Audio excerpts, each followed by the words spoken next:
हर्कराज राई, समय 7 मिनट।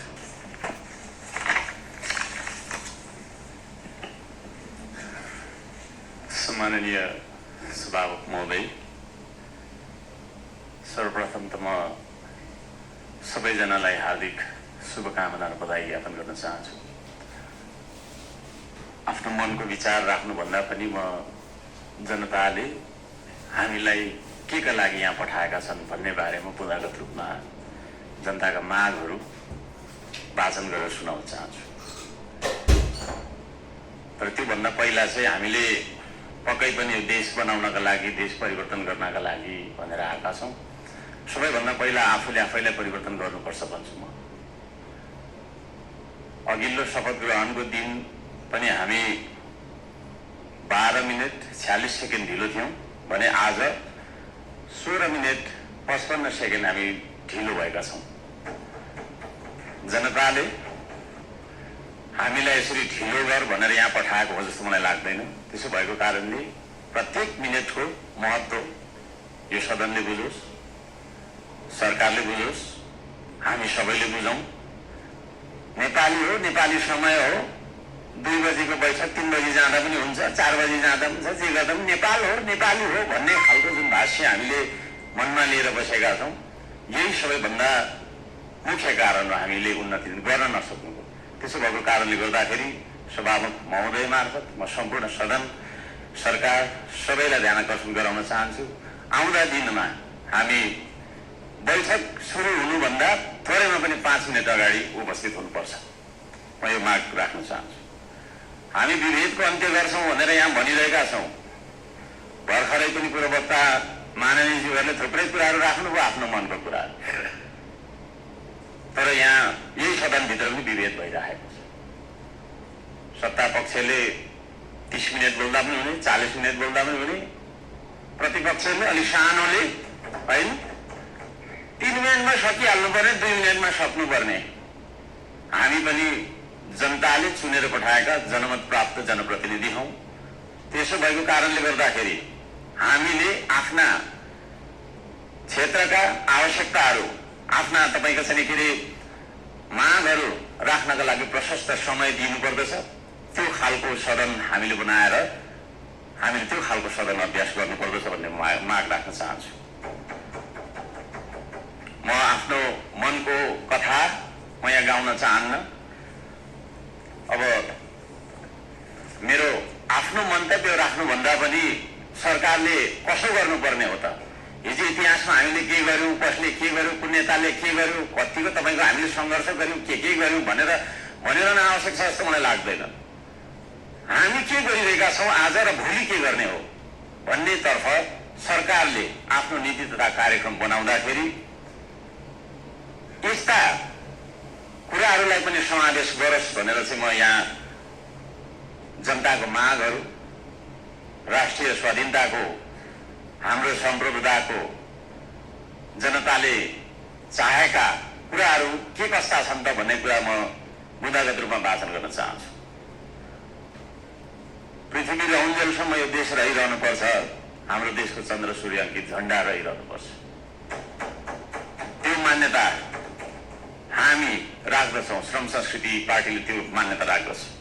त्यसो भएको कारणले गर्दाखेरि देशको स्वाधीनता, भू राजनैतिक सन्तुलन र असंलग्न परराष्ट्र नीतिलाई बचाइराख्न सैन्य रणनीति उद्देश्यका साथ सुरु गरिएको असमान राष्ट्रघाती व्यापारिक सन्धि सम्झौता एमसिसीलाई खारेज गर्नुपर्दछ भनेर म माग गर्न चाहन्छु।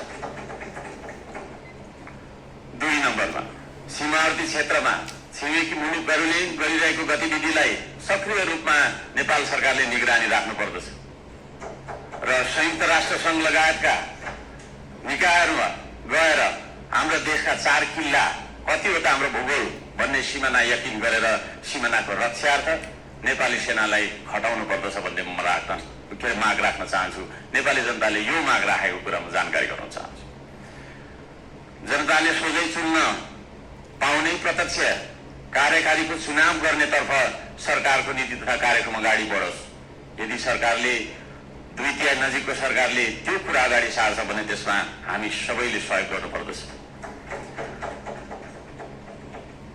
4 जेनजी आन्दोलनमा डिस्कोड चलाएर जेनजी बालबालिकाहरूलाई स्कुल ड्रेसमा आन्दोलनमा बोलाउने, शान्तिपूर्ण आन्दोलनलाई भड्काएर हिंसात्मक बनाउने, आन्दोलनमाथि अन्धधुन्ध गोली चलाएर दमन गर्ने, 23 गतेको घटना घटाउने, साथै 24 गते सिंहदरबार, संसद भवन, सर्वोच्च अदालत जस्ता सरकारी भवनहरू जलाउने कृत्य गर्ने मान्छेहरूलाई पनि तपाईँको चाहिँ के अरे कारबाहीमा ल्याउनका लागि उच्च स्तरीय छानबिन समिति आयोग गठन गर्नका लागि हामी माग गर्दछौँ।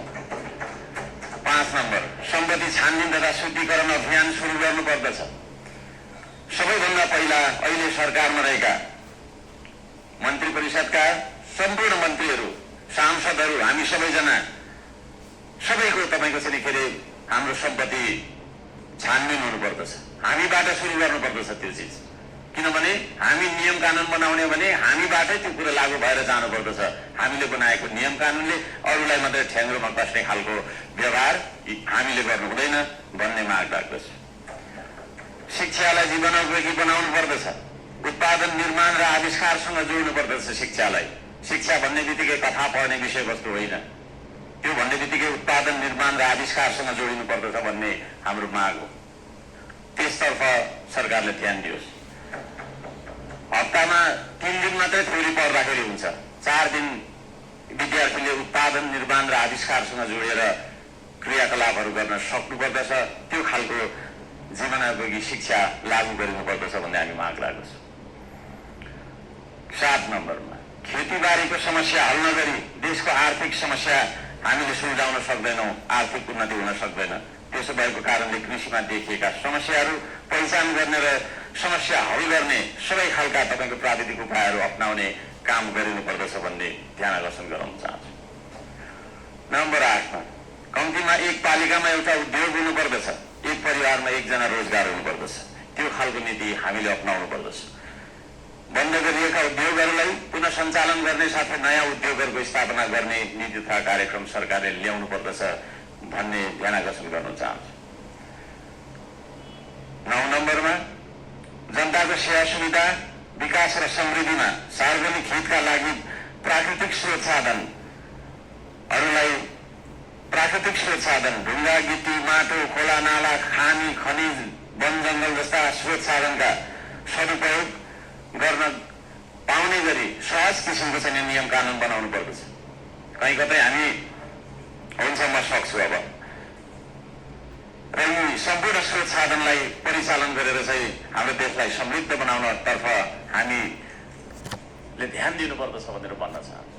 म यहाँ शुभकामना मात्रै दिनुभन्दा सरकारको नीति तथा कार्यक्रमको कुन दिशामा जानुपर्दछ भन्ने एउटा सल्लाह सुझाव र प्रस्ताव प्रस्तुत गर्न चाहन्छु। प्राकृतिक संरक्षण गर्नुपर्दछ, संस्कृतिको प्रवर्धन गर्ने र प्रविधिको विकास गर्ने नीति सरकारले लियोस्।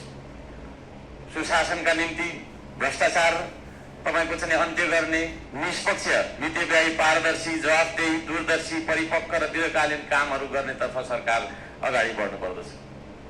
देशभरि शान्ति सुव्यवस्था कायम गर्नका लागि आवश्यक उपायहरू अपनाउन जरुरी छ। खाने पानी, स्वास्थ्य, शिक्षा, सडक, बिजुली बत्ती जस्ता आधारभूत आवश्यकताहरू परिपूर्ति गर्नतर्फ हाम्रो ध्यान जानुपर्दछ। राम्रोसँग अध्ययन नगरी हतार सरकारले ल्याएका कार्यक्रमहरू लागू गर्नु हुँदैन। कुनै निर्णय गर्नु अघि तपाईँको प्रतिपक्षी दलहरूसँग सल्लाह गरेर सबै पक्षको उचित सल्लाह लिएर चाहिँ सरकार अघि बढे। निर्णय गर्दै पछि हट्नुपर्ने नियतिबाट होइन, सरकार बच्न सक्दछ। अहिले भर्खरै वृद्ध भत्ता, विद्यार्थी संगठन, ब्रिज कोर्स जस्ता सम्बन्धमा निर्णयहरू जुन गरिएको छ यसलाई पुनर्विचार गरियोस् भन्न म चाहन्छु। वृद्ध भत्ताको समयको मापदण्डलाई जुन फेरबदल गर्ने भन्ने कुराहरू आएको छ कार्यसूचीमा, त्यस्ता कुराहरूमा सरकारले ध्यान दिएर मात्रै अगाडि बढ्दाखेरि राम्रो हुन्छ भन्ने माग राख्दछु। सुकुम्बासी भन्दै नागरिकको बासको अधिकारलाई खोज्दै डोजर चलाउने, राज्य आतंक फैलाउने चलनको अन्त्य गरियोस्, त्यो भन्न चाहन्छु। जनताको घर टहरा भत्काउनु हुँदैन, विस्थापन होइन व्यवस्थापनको नीति सरकारले लागू गरेर अगाडि बढ्दाखेरि सबैले राम्रो हुनेछ। दशकौंदेखि बस्दै आएका भूमिहीन सुकुम्बासीहरूको स्वामित्व दिने गरी लाल पूर्जाको व्यवस्था गरोस् भनेर पनि म भन्न चाहन्छु।